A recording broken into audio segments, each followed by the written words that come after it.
Hi buddies, welcome back to our YouTube channel. So first of all అందరికీ happy Shivaratri. ఈ శివరాత్రి సందర్భంగా అయితే మేము అరుణాచలంకి అయితే వెళ్తున్నాం అనమాట. సో అరుణాచలంకి ఎలా వెళ్తున్నాము ఆ డీటెయిల్స్ అన్నీ కూడా వ్లాగ్ ఎక్స్ప్లెయిన్ చేస్తాను.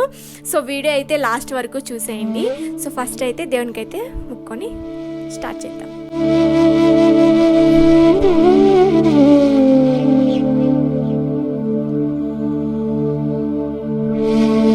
హాయ్ గాయ్స్, హర హర మహాదేవ్. ఈరోజు శివరాత్రి కదా, సో మేమైతే అరుణాచలం వెళ్ళాలని డిసైడ్ అయ్యాము. లాస్ట్ టైం మేమైతే బైక్లో వెళ్ళాము, బైక్ అనమాట. సో ఆ వీడియో ఎవరికైనా కావాలంటే మా ఛానల్లో ఉంది. సో ఆ బైక్లో వెళ్ళేటప్పుడు ఎలాంటి ఛాలెంజెస్ ఫేస్ చేసాము, సో ఎలా జరిగింది మా రైడ్ అంతా, దర్శనం ఎలా జరిగింది, నార్మల్ టైంలో ఎలా ఉంటుంది అనేది మొత్తం ఎక్స్ప్లెయిన్ చేసాము ఆ వీడియోస్లలో. సో ఈరోజు మళ్ళీ ఎందుకు వెళ్తున్నామంటే శివరాత్రి కదా. సో ఈరోజు శివునికి చాలా ముఖ్యమైన రోజు. అన్ని శివుని టెంపుల్లో ఫుల్ ఉంటారు. యాక్చువల్గా ఈ టెంపుల్లో, ఈ అరుణాచల టెంపుల్లో కూడా చాలా క్రౌడ్ ఉందంట, మాకు తెలిసింది. బట్ అయినా కానీ ఒక ఛాలెంజ్గా తీసుకుంటున్నాము, చూడాలని శివుని. యాక్చువల్గా అంటారు కదా, శివుని ఆజ్ఞ లేనిదే చీమైనకుంటుందని. సో మేబీ ఈరోజు మాకు ఆ ఛాన్స్ ఉంది ఏమో దర్శనం చేసుకునేది అంతా. సో అందుకే వెళ్తున్నాము.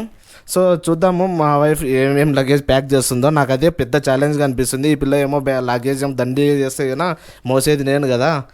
సో చూద్దాం ఏమేమి ప్యాక్ చేసిందో. అంత సీన్ లేదులే, అంత సీన్ ఏం లేదులే. జస్ట్ మేము ఇప్పుడు వెళ్ళేసి మళ్ళీ మార్నింగ్ దర్శనం చేసేసుకొని వచ్చేదే. సో అందుకని ఎక్కువ లగేజ్ ఏం ప్యాక్ చేయలేదు. జస్ట్ ఇలా ఒక 1 పెయిర్ డ్రెస్, ఒక టువాల్, ఒక బ్యాగ్, 2 లంచ్ బాక్సెస్ ప్రిపేర్ చేసామన్నమాట. ఒకటి ఎల్లిపాయ రైస్, ఇంకోటి పులిహోర వేసేసాము. సో నైట్కి ఎట్లా, ఎందుకంటే గిరి ప్రదక్షిణ చేస్తున్నాం కదా. సో అందుకని నైట్ ఆకలి అయితే దానికోసమని బస్సులోకి చిన్న లంచ్ బాక్స్, ఇంకా స్పూన్స్, ఇంకా ఇంకోటి లైట్ తీసుకున్నాం అనమాట. నైట్ టైం కాబట్టి వ్లాగ్ తీయడానికి కొంచెం కష్టంగా ఉంటుందని ఇలాగ ఒక లైట్ అయితే తీసుకున్నాము. బాగుంటుంది అనుకుంటున్నాను. తర్వాత ఇంకా కెమెరా ఎసెన్షియల్స్ అన్నీ కూడా తీసేసుకున్నాం. Like power bank, camera stick, chargers అన్నీ తీసేసుకున్నాము. ఇంకా స్టార్ట్ అయిపోవడమే ఇంకా. సో ఇదే అనమాట మా లగేజ్. చాలా తక్కువ తీసుకున్నాము, ఎందుకంటే గిరి ప్రదర్శన క్రౌడ్ ఎక్కువ ఉంటుంది. బ్యాగ్ పెట్టడానికి అంత స్కోప్ ఉందో లేదో కూడా తెలియదు. సో మేము బ్యాగ్ అయితే మాతోనే క్యారీ చేయాలనుకుంటున్నాము కాబట్టి ఎలాంటి లగేజ్ అయితే తీసుకోలేదు. మేము ఇప్పుడే నీట్గా మంచిగా స్నానం చేసేసి ఇప్పుడే పూజ చేసి దర్శనం అన్నీ ఇక్కడ మా రూమ్లో అయితే, ఇంటి కాదు రూము, మేము ఉండే పీజీలో కదా. సో పీజీలోనే మొత్తం పూజ చేసేసింది మార్నింగే. సో నీట్గానే వెళ్తున్నాము. వెళ్ళడమే డైరెక్ట్గా మేము గిరి ప్రదర్శన స్టార్ట్ చేస్తాం, అంతే కదా. సో గిరి ప్రదర్శన స్టార్ట్ చేసి గిరి ప్రదర్శన అయిపోగానే కుదిరితే ఖచ్చితంగా దర్శనం కూడా చేసుకునే వస్తాము.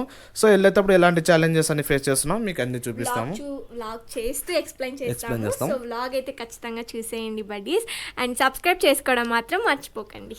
సో ఫైనల్గా అందరం వెళ్ళే ముందు ఒకసారి హర హర మహాదేవ్ శంభో శంకర. సో ఇంకా శివుని తలుచుకుంటూ స్టార్ట్ చేద్దాం.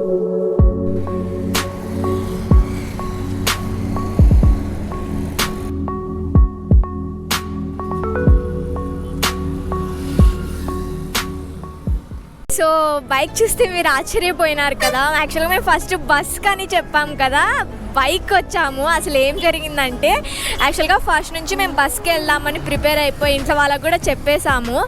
కానీ 2 అవర్స్ మేము బస్ స్టాండ్లో వెయిట్ చేసాం. ఒక్క బస్సు కూడా దొరకలేదు డైరెక్ట్ తిరువన్మలైకి. సరే తిరువన్మలైకి దొరకకపోతే హొసూరు నుంచి వెళ్ళి, అట్టిబెల్లి నుంచి వెళ్ళి అట్లయినా సరే అరుణాచలంకి రావచ్చు అనుకొని హొసూరు బస్సెస్ కూడా చూసాము. బట్ అన్నీ కూడా ఎట్లా అంటే ఫుల్ అయిపోయినాయి. శివరాత్రి కదా, సో మొత్తం ఫుల్ క్రౌడ్ ఉండిపోయింది. ఇంకా అంత దూరం అంటే మేము నిలబడాలంటే కష్టం, అది కూడా గిరి ప్రదక్షిణ చేయాలి కదా. సో నిలబడాలి అంత రష్కి, ఇంకా వద్దులే అని చెప్పేసి ఇంకా ఏదైతే అది అయిపోయింది అనుకొని ఇంకా మేమైతే ఇంకా నా బావ వల్ల అసలు కాలేదు. సో నా బావ ఇంకా నేను పీజీకి వెళ్ళి బైక్ తీసుకొని వచ్చేస్తా, బైక్లో వెళ్ళిపోదాం పదా, ఇదంతా ఎందుకు, పెట్రోల్ కాస్ట్ సేమ్, పెట్రోల్ ఖర్చు బస్ ఛార్జీ ఒకటే కదా, సో దానికి వెళ్ళిపోదామన్నాడు.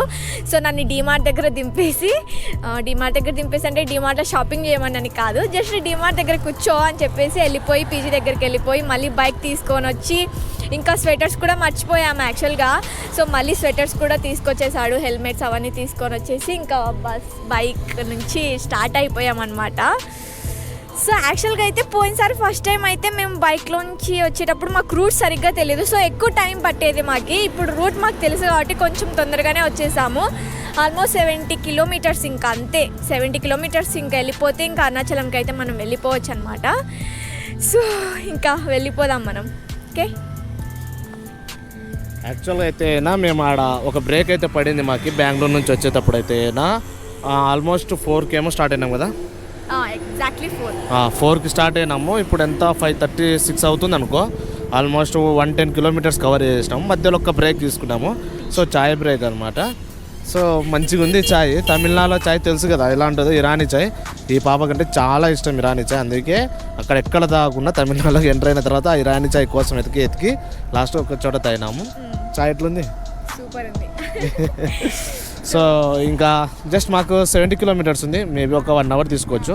మొత్తం నాకు ట్రిప్ వచ్చేసి ఒక 4 అవర్స్ తీసుకుంటుంది దగ్గరగా స్టాప్స్ పడడం వల్ల. సో ఓకే, బైక్ మీద వెళ్దాం, చూద్దాం. ఇంకా అక్కడికి వెళ్ళిన తర్వాత ఎంత క్రౌడ్ ఉందో. బస్సులు మాత్రం చాలా ఫుల్గా వెళ్తున్నాయి, అస్సలు కావడంలే. కార్లు వెహికల్స్ కూడా చాలా వెళ్తున్నాయి. సో అక్కడికి వెళ్ళినాక చూద్దాం క్రౌడ్ ఎంత ఉందో ఏం కథ అనేది. ఇంకా ఈ పాపతో నేను ఎట్లా భరించాలో నేను చూడాలి ఇప్పుడు, నడుస్తుందో లేదో చూసాం. ఓకే, సో అక్కడ కలుద్దాం ఇంకా అరుణాచలంలో. మధ్యలో ఏదన్నా కనుక జరుగుతాయో మీకు చూపిస్తాం. Okay, snack item. It's snack time. జంజిగడ్డలో ఇంటి దగ్గర నుంచి ఉడకబెట్టి వేసుకొచ్చా, సారీ పీజీ దగ్గర నుంచి. సో అవి తినేద్దాం.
జటాకటాహ సంభ్రమ